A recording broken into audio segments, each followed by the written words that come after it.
Bom dia para todos, muito obrigado pela presença. Nós estamos iniciando aqui o ciclo de webinars, mais um ciclo de webinars do Instituto Brasileiro de Direito da Construção, o IBDIC, relacionado ao setor da construção e à nova lei de licitações. O webinar de hoje vai ser sobre propostas comerciais na nova lei de licitações, né? Mas antes da gente iniciar o webinar aqui com a ilustre presença do Vitor e do William, eu quero fazer um agradecimento especial aqui ao presidente do IBDIC, o Vitor Madeira, ao vice-presidente do IBDIC, também Marcelo Botelho de Mesquita, agradecer também ao nosso coordenador do Comitê de Contratações Públicas, o Alexandre Auroeira, ele que foi um inspirador, aí, o criador do comitê e também do ciclo de webinar sobre a nova lei de licitações. Vou fazer aqui, o currículo é grande, tá, pessoal, do Vitor e do William. Vou tentar resumir de uma forma aqui bem rápida aqui a qualificação dos dois. E eu vou começar, obviamente, com o nosso convidado especial, o Vitor Renchirato. Ele é professor de Direito da USP, sócio do escritório Renchirato Meirelles Advogados, parceiro aqui nosso também, né, Vitor? Agradeço aí a possibilidade de fazer parte aí dessa webinar de hoje, mas ele também é membro da Associação Italiana de Professores de Direito Público, de Direito Administrativo, perdão, vice-presidente do Centro de Estudos de Direito Administrativo, Ambiental e Urbanístico, CEDAW, autor de livros e artigos publicados no Brasil e no exterior sobre temas de direito administrativo, direito regulatório e infraestrutura. A experiência do escritório dele nessa área também de licitações, propostas, né? A gente já utilizou o Vitor em algumas oportunidades aí, a gente agradece aí a participação dele. O William é engenheiro e advogado, acho que, William, não preciso nem falar nada, assim, que você já atua nas duas áreas que eu tenho paixão, apesar da engenharia eu ser, né, intrometido aí, né? Mas, então, uma pessoa que já é engenheiro e direito e advogado, pô, já tá, né, Vitor? Tá num conceito muito bom aqui, conhece Outro tudo patamar. aqui, né? Outro É um patamar, outro né? patamar, é outro patamar. A gente não discute, não. Ele tem MBA em gestão de projetos, de PPP, do IBMEC, né? Pós-graduado em infraestrutura de transporte pela Universidade de Lisboa, e membro também do Comitê de Contratações Públicas do IBDIC. E para aqueles que não me conhecem, eu sou Ricardo Russo, sou gerente jurídico de negócios e corporativo da Alha Construtora SA, atual denominação da construtora Queiroz Galvão. Sou membro também do Comitê de Contratações Públicas do IBDIC e agradeço aí mais uma vez a oportunidade de falar com vocês aqui. E dando início ao webinar aqui de propostas comerciais na nova lei de licitações, abro a palavra ao Vitor. Vitor, acho que vamos fazer um bate-papo aí, né? Conversar um pouco sobre as propostas comerciais aí e fique à vontade para dar início aí à sua fala, meu amigo. Muito obrigado mais uma vez, tá? Imagina, em primeiro lugar, bom dia, Ricardo. Bom dia, William. Prazer estar aqui com vocês. Um prazer estar com todos aqui do IBDIC. O escritório é associado do IBDIC, a gente é fã do trabalho do Instituto. Agradeço enormemente ao Ricardo pela lembrança, pelo gentilíssimo convite aqui. Para mim é um prazer enorme estar aqui nessa manhã com vocês. E, assim, eu não vou ficar aqui falando monologicamente durante essa manhã, porque já basta os meus alunos da faculdade que são obrigados por estatuto a me escutar. Eu já tenho que torturá-los, então eu não vou torturar o nosso querido público também.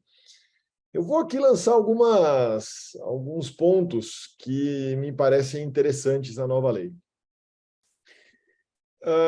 Primeiro, a nova lei de licitação, né, a 1483, que já não é mais tão nova, mas ela tem a missão dificílima de enterrar o Jason, né, para quem é dos anos 80 como eu, certamente lembra do Jason da Sexta-feira 13, que não morria nunca. Cortava a cabeça, ele voltava, eletrocutava, ele voltava.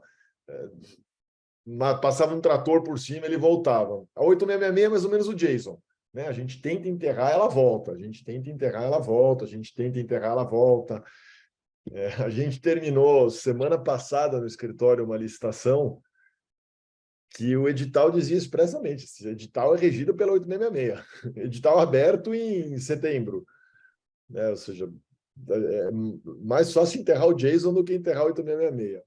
De toda forma, a 1433 trouxe poucos avanços, na minha visão. Ela poderia ter sido muito mais, ela poderia ter sido muito mais inovadora, até porque a própria experiência de licitação e contrato no Brasil mostra que a prática inova, independentemente da lei, né? Eu costumo brincar que a natureza segue seu curso. Então, se a lei apresenta um entrave, a administração arruma um jeito de passar. E a 866 mostrava bem isso. Então, assim, a gente poderia ter aproveitado algumas coisas que já vinham da prática, que não foram incorporadas na lei, mas eu ainda acho que a natureza segue seu curso e que a gente vai achar um jeito, mesmo com uma lei truncada, muitas vezes mal escrita, contraditória, como a 1433. Especificamente no que tange à proposta financeira, né, proposta econômica, eu acho que a lei trouxe alguns pontos interessantes, e é sobre eles que eu quero refletir. O primeiro é a equiparação, por assim dizer, da concorrência com o pregão. Eu não consigo enxergar na lei uma diferença clara de por que ter mantido essa diferença. A única coisa que eu vejo é, de novo, o Jason, porque, na prática, a concorrência na nova lei virou um pregão. Ela virou igual: inversão de fase, possibilidade de lances, tudo igualzinho ao pregão. A diferença é que o pregão serve para bens e serviços comuns, que agora, inclusive, abarcam também obras e serviços de engenharia. Ou seja, qual que é a diferença prática da concorrência do pregão, eu ainda não entendi. Mas isso tem uma consequência importante, que é o fato de que, nas licitações em geral, e aí, inclusive, obras e serviços, eu vou ter a inversão de fase em todos os casos, que é ótimo, e eu vou ter a possibilidade de lances, o que também é muito bom, melhora e tal. Nós temos uma discussão gigante, e aí OCDE e Nações Unidas divergem sobre a efetividade de você ter lance aberto e lance fechado, né? Porque a teoria dos jogos diz que no lance fechado os licitantes são mais agressivos, porque eles não vão ter a oportunidade de melhorar. Já o outro lado diz que sempre existe um risco maior de cartelização, um risco maior de, analisando o perfil dos licitantes, não colocar o melhor preço possível no envelope se o lance for fechado, e aí o lance aberto é ótimo, porque ele dá uma concorrência maior. Enfim, não tenho consenso quanto a isso, mas, de toda forma, parece ser interessante. Mas eu não vou me ater muito a esses dois aspectos, não. O que eu vou me ater mais aqui é como fechar o preço, como definir o preço nas propostas econômicas à luz da nova lei. Principalmente por dois fatores interessantes que a lei trouxe. O primeiro, o diálogo competitivo, e o segundo, a matriz de risco. Matriz de risco é um negócio absolutamente fundamental para eu definir preço. E aí, eu vou ter que ter uma mudança de cultura absolutamente profunda em relação à Lei 866. Aí eu tenho que enterrar o Jason mesmo, não vai ter jeito. Por quê? Porque na 8666, principalmente nos contratos de grandes obras públicas, o licitante tinha uma certa zona de conforto. Por quê? Erro de projeto era da administração, 65.1A. E, caso fortuito força maior, era da administração, 65.2D. Então, ele podia colocar uma proposta ali, sabendo que, se lá na frente precisasse ajustar, ajustaria. Com a Lei 14.133, isso muda um pouquinho. Primeiro porque agora a gente tem a possibilidade da contratação integrada. Na contratação integrada, o risco de projeto é privado. Então, o agora 124.1A já perde um pouquinho a sua extensão, porque se o privado que faz o projeto, já não dá mais muito para ficar mexendo, né? O privado assume muito mais risco do que ele assumia antes. Então, ele vai ter que ser mais cauteloso na calibragem da sua proposta econômica. E o segundo aspecto que me parece importante aqui é que a matriz de risco mitigou muito o caso fortuito e força maior. Eu tenho que ser muito sincero aqui que eu fiquei muito frustrado no cotejamento do artigo 103 com o artigo 124 da Lei 14.133.